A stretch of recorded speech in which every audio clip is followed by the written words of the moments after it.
Hello everyone, Nick the DM here. It's December. Such a busy month with such special celebrations like Christmas, Kwanzaa, Hanukkah, and of course, the anniversary of the theatrical release of the seventh Voyage of Sinbad, the latter of which is the inspiration for today's video. Thank you to Dahaka RD6TW for suggesting this topic and giving me the chance to time this with the exact anniversary date, as the movie came out on December 23rd, 1958.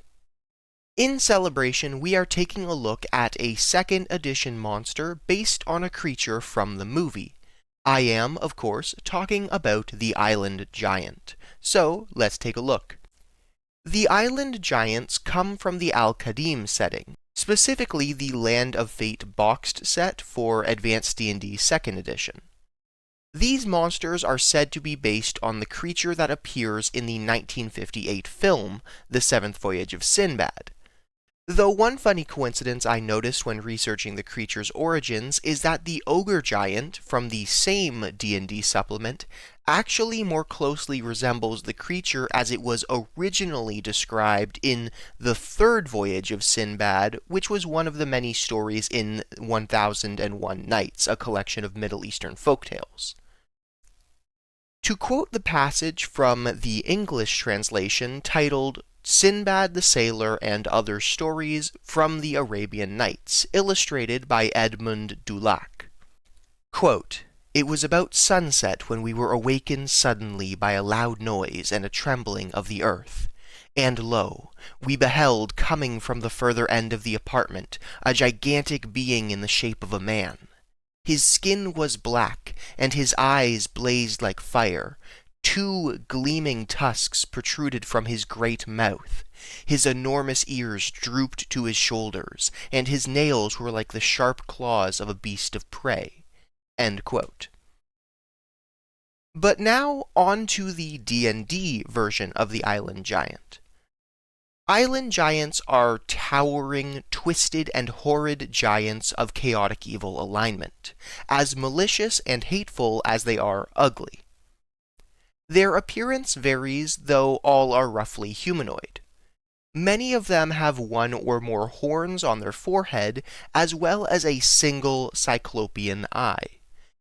Interestingly, despite this cyclopean feature, Island Giants did not have any issues relating to depth perception, unlike the Cyclops and Cyclops kin of 2nd edition. Some Island Giants have the hindquarters of beasts, like satyrs. Others have reptilian tails or jutting spiked spines.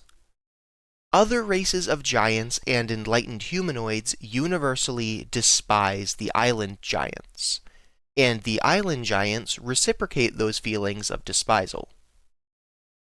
At 18 feet tall and weighing 8,000 pounds, the Island Giants are comparable to the Fire Giants from Advanced D&D 2nd Edition, who stand the same height and weigh 500 pounds less. They also had the same strength bonus to attacks in 2nd Edition, therefore the same strength. In addition to this size, they were also able to move as fast on foot, or hoof, as a storm giant. Their skin color varies greatly, covering a range common among other races of giants, from slate grays to sky blues to rich tans. Island Giants wear little more than a few rags, usually pieces of sailcloth from the ships they've wrecked. As you can imagine, their armor class also suffers due to this lack of coverage. In 2nd edition, they actually have a worse armor class than a Cyclops or your average goblin. Island Giants have no native language. Instead, they speak a form of Mildani, the common tongue of Zakara, sprinkled with a few borrowed words from other giant dialects. This often makes their speech incomprehensible to others. Island Giants are omnivores, and they'll eat just about anything, which includes seaweed and the carcasses of beached whales. But their preference is for fresh meat, so a passing ship is a welcome feast. If island giants are well fed, they can live up to 1,000 years, but such individuals are rare. These giants tend to be solitary. As a rule, they hate everyone else. Smaller creatures are seen as nothing more than meat, sources of entertainment through cruel jests, or both. The intelligence of male island giants is just enough to think up imaginative brutalities, whereas that of the females is just enough to continue the race through deception. In Advanced D&D 2nd edition, this was an intelligence score of 8 to 9, which was classified as average. Island giants are one of nature's curiosities. The males of the species are completely infertile, and the females are quite the opposite. They can reproduce by coupling with any other giant or humanoid race. True giants are preferred, but female island giants can successfully mate with creatures like humans, elves, dwarves, and even genies. This is made possible by an ability unique to the female of the species. Female island giants can shape change at will into the form of a humanoid or giant. Though it is specified that female island giants are as strong as their male counterparts, provided they are in giant form, which seems to imply that the island giant's physical capabilities change to that of its current form. Most prefer the shape of a comely giant or a beautiful human woman. This talent is typically used to lead wanderers to their doom, as well as to attract a mate. An island giant's visage is horrible to behold, so female island giants make use of their shape-change abilities to, and I want to express that this next phrase is a quote from the monster description, quote, "lure beaux, admiring handsome, beefy stock," end quote. I just found beefy funny, so I just really wanted you to know that that was specifically in the text. These unions are hazardous to the male, because island giant females function much like a praying mantis, by which I mean the female will seek to kill and eat the male immediately after mating. And the offspring aren't so lucky either. An island giant's life is bleak and violent from the start. Each year, a female island giant may give birth to a brood of 3 to 12 small humanoid figures, who struggle to reach the ocean as soon as possible. Those who linger on shore too long may be eaten by another island giant or other scavengers. Some sages speculate that a mother will devour dawdling young herself to eliminate weaklings. Young island giants are amphibious. As such, they can breathe both in water and on land, and they typically dwell beneath the ocean waves until they are old enough to survive the walk back to shore and assume adult lives. This ability helps them flee danger, including the wrath of larger island giants, though their amphibious nature is lost when young reach adulthood. It is estimated that only 1 out of every 50 offspring survive that long. Also, strangely enough, despite their ability to survive underwater, island giants, both young and old, do not have an innate swim speed. Upon returning to land, adult males seek a remote location to establish a domain.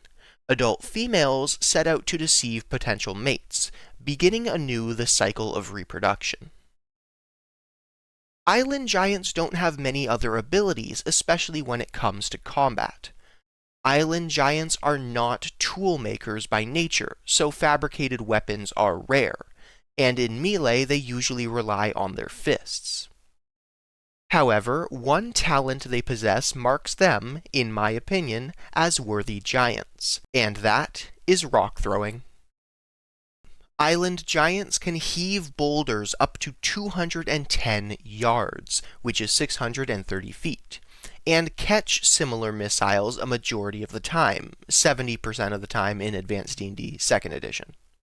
Now, this may seem extreme if you're used to 5th edition giants, which have a maximum range of 240 feet for their rock throw, But bringing us back to our earlier comparison to the Advanced D&D 2nd Edition Fire Giants, we will see that their range on boulder throwing is 200 yards, and they have a 50% catch rate. And just to bring up more examples, both Stone and Storm Giants in Advanced D&D 2nd Edition have a range of 300 yards, with catch rates of 90% and 65% respectively.